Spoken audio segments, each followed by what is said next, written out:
Hidden in the shadows of power, a silent threat crept into Chief Ibrahim Traoré's life, an invisible enemy that struck without warning.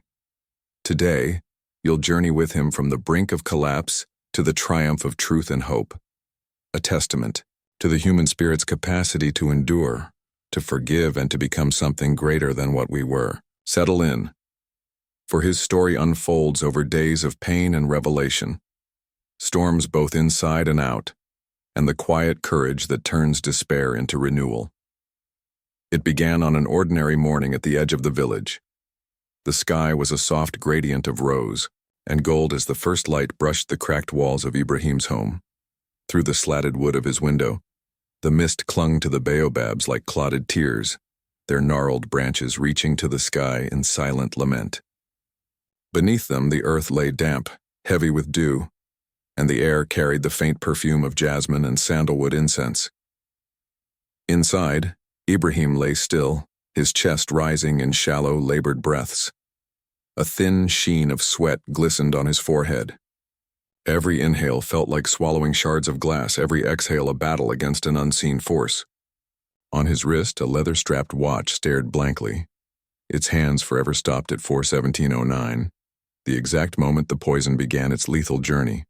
The room was spare, just a wooden table scarred by years of meetings over maps and petitions, a faded photograph of his late mother with her gentle smile frozen in time, and a bundle of sandalwood that, even now, clung to the air. But when yesterday's sun had risen, this same space had been filled with laughter, with the click of pens signing new initiatives, with the bright hope of change. Now it held only the hush of fear. As Ibrahim drifted between consciousness and oblivion, his mind swam with recollections. He saw himself as a boy running barefoot through golden millet fields, his mother's warm hand guiding his steps. He remembered her stories of resilience, tales of ancestors who had survived droughts, and invasions who had rebuilt their villages from ashes. Strength comes from the land, she used to say, but courage comes from within. Those words echoed now as he thought of the people who had entrusted him with their aspirations, farmers who dreamed of fair prices, families who longed for schools, and elders who sought justice after decades of neglect. He recalled the rallies where his voice had carried over the crowd like a promise, the moments he knelt beside a sick child, or beside a well-digger unscrewing pipe after pipe. In baking heat, the cheers that once lifted him now felt distant, like a memory from another life. And yet alongside hope lay shadows, whispers of envy among those jealous of his rising influence.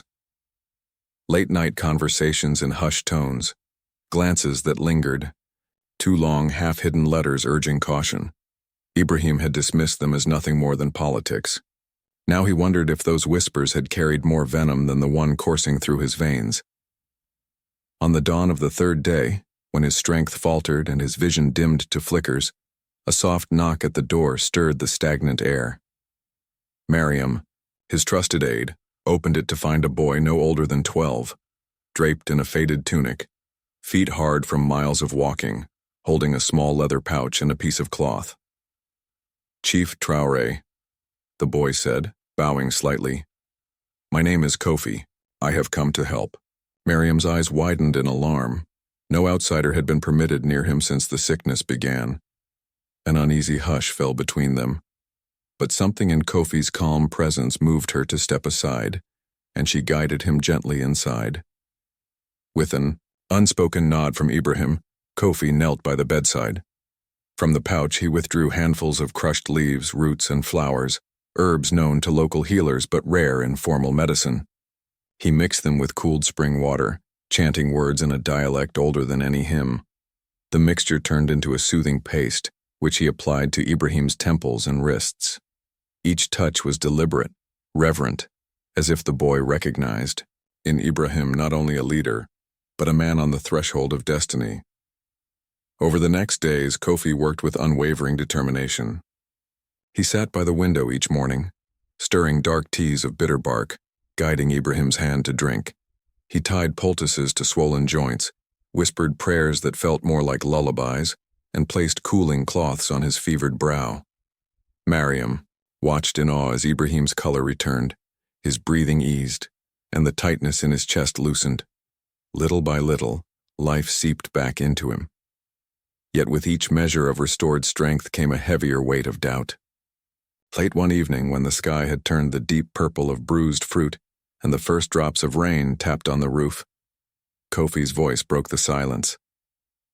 "There is more than poison here," he said, eyes fixed on Ibrahim's. "You carry secrets that bleed wider than any wound." The words stunned Ibrahim. "What do you mean?" he rasped, throat dry. Kofi did not look away. "Your enemies are not who you think. This venom was only the first act. The real betrayal lies in hidden corridors, whispered loyalties, and promises made in darkness." Ibrahim felt a chill colder than any fever. "Who would do this?" he whispered. "The one you called mentor." Kofi replied softly. "The man whose counsel you trusted, whose friendship you cherished. His envy festered until he saw you as a rival, someone to be silenced." Each revelation wove a tighter knot of dread in Ibrahim's chest. Faces once familiar transformed into masks hiding daggers. Alliances he thought secure shifted like sand beneath his feet. As thunder rumbled, the boy unfolded his tale, how the mentor had conspired with power brokers from the capital, bribed local officials, and paid for the slow-acting toxin to be slipped into Ibrahim's evening tea. In the nights that followed, Ibrahim lay awake listening to rain beating on the tin roof. He could feel the pulse of every heartbeat, every breath, as if his own body were an echo chamber for fear and anger.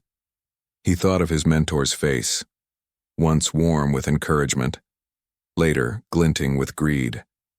He thought of the people he had served, trusting him with their futures. How would they feel when they learned of his vulnerability? Would they lose faith, or see in his survival a deeper strength? He recalled the first time he'd met his mentor, a grizzled elder with silver hair and a booming laugh who took Ibrahim under his wing when he was just starting out, barefoot and bright-eyed. That man had taught him protocols, rhetoric, and the art of negotiation.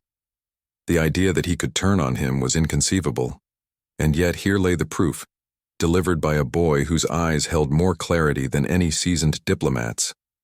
That storm-lashed night, lightning split the sky so bright, it seemed the heavens themselves had flashed a warning.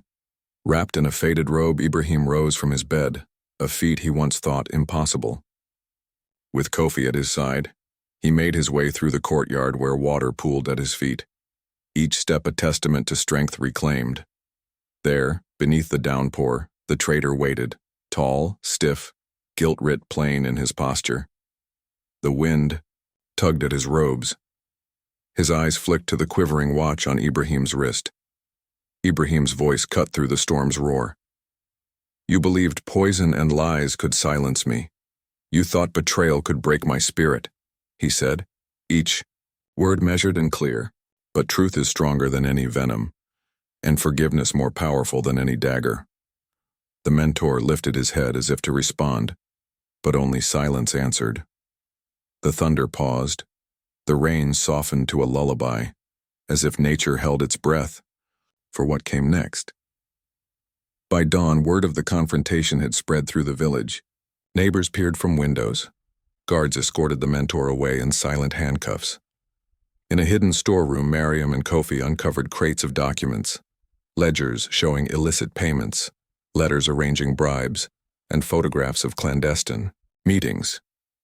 Under Ibrahim's direction, an emergency council convened in the open-air hall beneath the baobabs. Elders, farmers, teachers, and even the local imam listened as Ibrahim laid out the evidence. Sworn testimonies from coerced officials, Kofi's account of the poisoning, the mentor's own handwriting on ledgers. There was no rush to judgment. Each claim was weighed, each document examined, so that justice would not only be done but be seen to be done. When the verdict was read, the mentor was stripped of his titles, his assets seized, and his name struck from every registry. His co-conspirators were tried in absentia, their fates left to their own guilt. And through it all, Ibrahim insisted on transparency. Every hearing open to the public, every testimony recorded, every sentence delivered in the village square. The weeks that followed, Ibrahim invited villagers individually into his small office. He sat with farmers whose wells had run dry, teachers whose schools needed repair, and mothers fearing for their children's futures. He listened with empathy, scribbling notes in a worn journal. Together they mapped plans: a new irrigation channel, a program to train midwives, a rotating fund to buy seeds at fair prices. Miriam organized community work days. Villagers banded together to clear paths, rebuild walls, and plant trees in the schoolyard. Even the women's cooperative joined forces with Kofi, gathering medicinal herbs to cultivate in a communal garden. What had begun as individual acts of healing turned into a tapestry of collective renewal. The broken wristwatch, once a cruel memento of betrayal, found its place in the village shrine beneath the oldest baobab. Nearby, the smooth river stone, gifted by Kofi, lay atop a carved pedestal inscribed with words in both Dutch and Moray. Endurance, truth, becoming. Pilgrims came to touch the stone, leaving offerings of fresh water and bundles of jasmine. Each morning Ibrahim walked to that shrine before sunrise, pressing his palm to the stone and closing his eyes in silent reflection.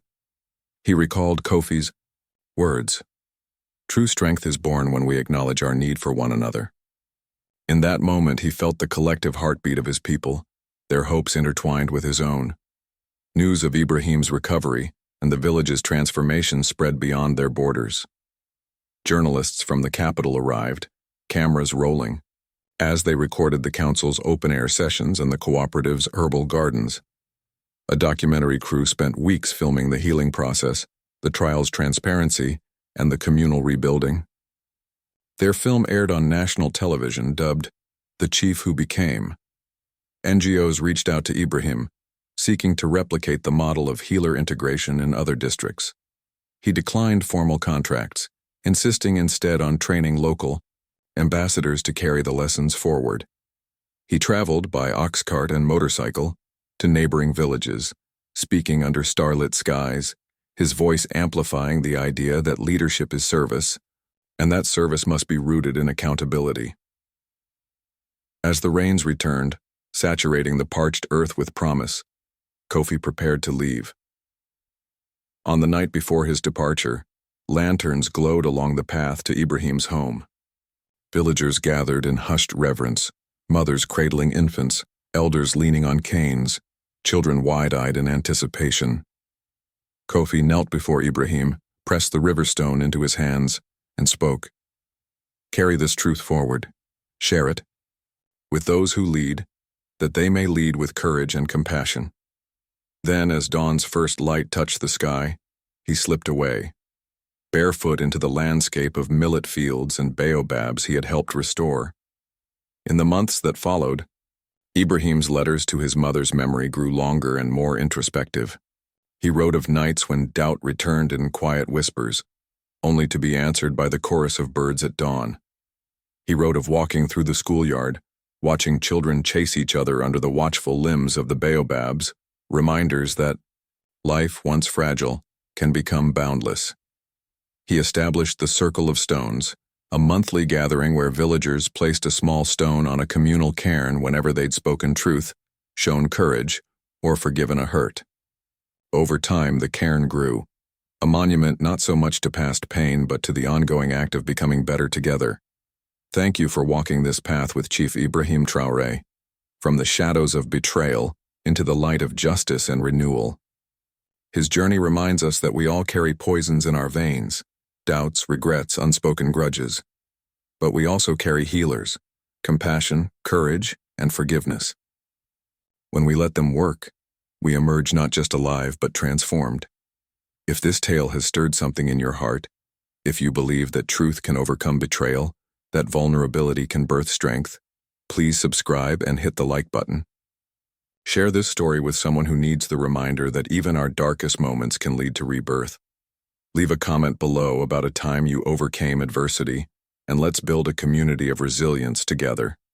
Join us, and let's keep becoming. One act of honesty, one moment of forgiveness, one spark of hope at a time.